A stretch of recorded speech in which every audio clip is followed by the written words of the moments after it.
Artificial intelligence మనం అనుకున్న దానికంటే శరవేగంగా మన జీవితాల్లోకి చొచ్చుకుపోతోంది. ఆర్టిఫిషియల్ ఇంటెలిజెన్స్ సంబంధించి యూరోపియన్ యూనియన్ వాళ్ళు ప్రత్యేకమైన చట్టమే చేశారు. ఆ చట్టం ఇప్పుడు అందరికీ ఆదర్శం అవుతుంది కూడా.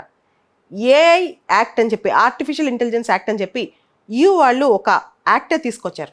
ఆ తర్వాత బ్రిటన్ ప్రపంచంలోనే మొట్టమొదటిసారిగా ఒక సమ్మిట్ పెట్టింది ఈ మధ్య కాలంలో.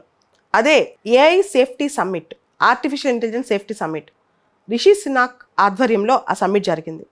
ఆ సమ్మిట్లో బ్లెచ్లే పార్క్ డిక్లరేషన్ అని చెప్పి ఒక డిక్లరేషన్ కూడా చేసుకున్నారు. ఇవన్నీ ఇలా ఉంటే నిన్న ఈరోజు ఆర్టిఫిషియల్ ఇంటెలిజెన్స్ సేఫ్టీ గురించి సౌత్ కొరియా సియోల్ ఒక సమ్మిట్ హోస్ట్ చేస్తుంది. హోస్ట్ చేస్తుంది యూకే అనమాట. ఈ సమ్మిట్లో ఒక కొత్త విధానం తీసుకొచ్చారు. Network of safety institutes, AI సేఫ్టీకి సంబంధించి ఇన్స్టిట్యూట్స్ ఓపెన్ చేస్తున్నారు. అన్ని దేశాల నెట్వర్క్ దీనిలో ఏర్పాటు చేస్తారనమాట. ముఖ్యంగా ఈ ఆర్టిఫిషియల్ ఇంటెలిజెన్స్ సేఫ్టీ ఇన్స్టిట్యూట్స్కి సంబంధించి 10 దేశాలు మరియు యూరోపియన్ యూనియన్ ఇవన్నీ కూడా ముందుకు వస్తున్నాయి. దీంతో పాటు ఈ నెట్వర్క్ ఆఫ్ సేఫ్టీ ఇన్స్టిట్యూట్స్లో పబ్లిక్ ఇన్స్టిట్యూషన్స్లో పనిచేసే సైంటిస్టులు వీళ్ళందరూ ఉంటారు. వాళ్ళందరూ కూడా ఇన్ఫర్మేషన్ షేర్ చేసుకుంటారు.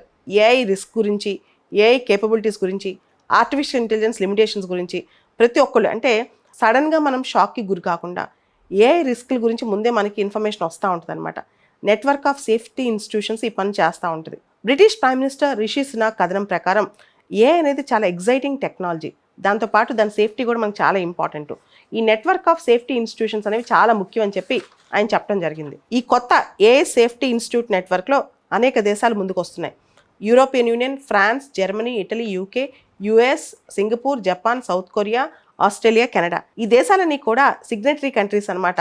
ఈ నెట్వర్క్ ఆఫ్ ఏఐ సేఫ్టీ ఇన్స్టిట్యూట్స్కి సంబంధించి సిగ్నటరీ కంట్రీస్ ఈ దేశాలు. అసలు ఇలాంటి ఏఐ సేఫ్టీ ఇన్స్టిట్యూట్ ఎక్కడైనా ఉందా అంటే యునైటెడ్ కింగ్డమ్ కథనం ప్రకారం ఫస్ట్ ఏఐ సేఫ్టీ ఇన్స్టిట్యూట్ యూకేలో స్టార్ట్ అయిందంట 100 మిలియన్ పౌండ్స్ ఇన్వెస్ట్మెంట్తో. యూకే తర్వాత యుఎస్, జపాన్, సింగపూర్ కూడా ఇలాంటి ఏఐ సేఫ్టీ ఇన్స్టిట్యూట్ స్టార్ట్ చేశాయంట. నవంబర్ 2023లో ఈ ఏఐ సేఫ్టీ ఇన్స్టిట్యూట్ గురించి యూకే గవర్నమెంట్ ఒక స్టేట్మెంట్ రిలీజ్ చేస్తూ, మేము ఏఐ సేఫ్టీ గురించి ముందు ఆలోచిస్తున్నాము, సర్ప్రైజెస్ తీసుకోదలుచుకోలేదు, చాలా ర్యాపిడ్ పేజ్లో హ్యూమానిటీకి ఏఐ దగ్గర అవుతుంది, అదే టైంలో అన్ఎక్స్పెక్టెడ్ థింగ్స్ జరగకుండా ముందే ఏఐ సేఫ్టీ ఇన్స్టిట్యూట్ ఎస్టాబ్లిష్ చేస్తున్నామని చెప్పి వాళ్ళు ఒక ప్రెస్ రిలీజ్ కూడా చేశారు. సియోల్ హోస్ట్ చేసిన ఈ ఏఐ సేఫ్టీ కాన్ఫరెన్స్లో వర్చువల్గా చాలామంది లీడర్స్ అటెండ్ అయ్యారు.